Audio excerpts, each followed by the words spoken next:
Augustan Age and Poetry.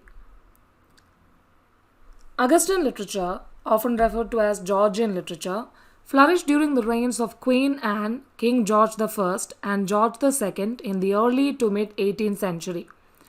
This literary period extended until the 1740s, coinciding with the deaths of prominent writers like Alexander Pope and Jonathan Swift in 1744 and 1745, respectively. Augustan literature witnessed significant developments, including the rapid rise of the novel, a surge in satire, the transformation of drama from political commentary to melodrama, and a shift towards poetry that explored personal experiences. The term Augustan Age can also apply to a classical period in the literature of any nation, such as the 18th century in England and occasionally the 17th century in France, which was the era of Corneille, Racine, and Molière. Some literary critiques restrict the English Augustan Age to the reign of Queen Anne, highlighting writers like Alexander Pope, Joseph Addison, Sir Richard Steele, John Gay, and Matthew Prior. Others extend it earlier to encompass John Dryden and later to include Samuel Johnson. Philosophically, this period saw the rise of empiricism, with political economy writings formalizing mercantilism, promoting capitalism, and celebrating trade. Defining the chronological boundaries of the era can be challenging due to its origin in the 18th century criticism, where it served as a label for an era of satire. Samuel Johnson, known for his 1755 work, A Dictionary of the English Language, is also linked to some extent with the Augustan period. This literary age was marked by politically charged writings in various genres, featuring satires characterized by irony and a veneer of dignified composure concealing sharp criticisms.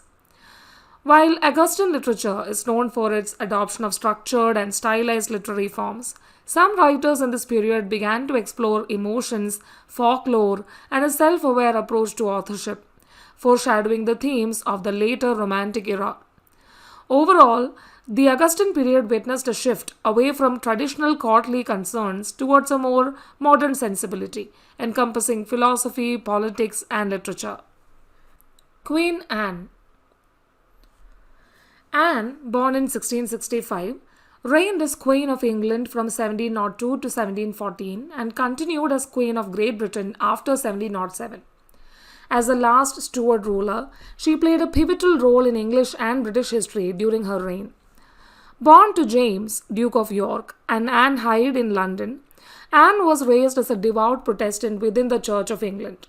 In 1677, her sister Mary married William of Orange and moved to Holland, leaving Anne in England. Anne later married Prince George of Denmark and established her court in London, where she formed a close relationship with Sarah Churchill, the wife of John Churchill, later known as the first Duke of Marlborough. Anne's father, James II, ascended to the throne in 1685, a challenging period for Anne. Her stepmother's Catholicism and the birth of a Catholic heir intensified public discontent.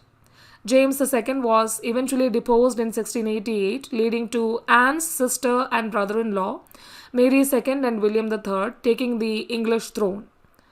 Anne's life had its share of personal hardships, including the loss of numerous children in infancy. Only her son, the Duke of Gloucester, survived to age 9.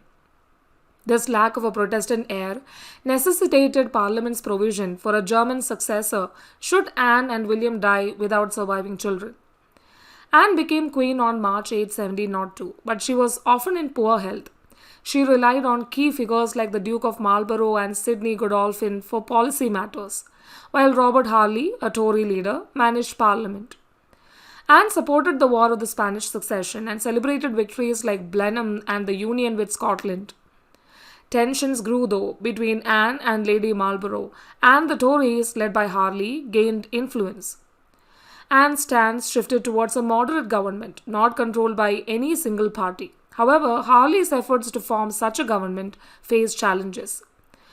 In 1710, Anne briefly dismissed Harley, but he returned to power later. Her reign continued to be marked by political maneuvering, including the Peace of Utrecht in 1713 with France. Anne's health deteriorated, and a rivalry developed between Harley and Viscount Bolingbroke.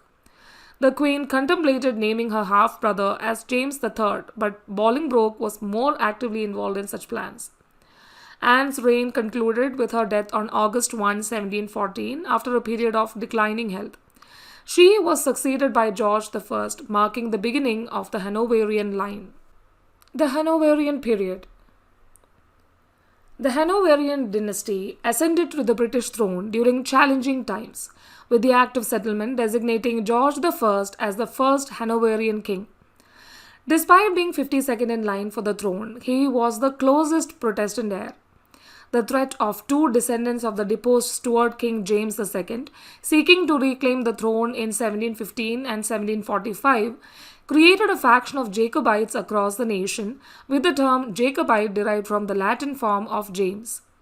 However, the Hanoverian era proved remarkably stable, partly due to the extended reigns of its monarchs.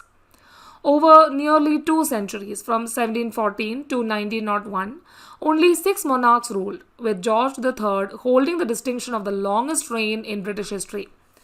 Queen Victoria would later surpass her grandfather in both age and length of rule. The Hanoverian period was characterized by political stability and the evolution of constitutional monarchy.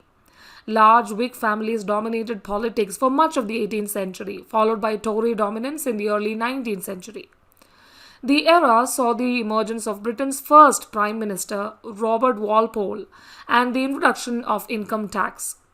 Towards its end, the Great Reform Act expanded the electorate, marking a significant political development. Throughout the Hanoverian period, Britain expanded its overseas empire, despite losing the American colonies during various wars of the century. By the end of this era, the British Empire spanned a third of the globe, solidifying its status as a global superpower.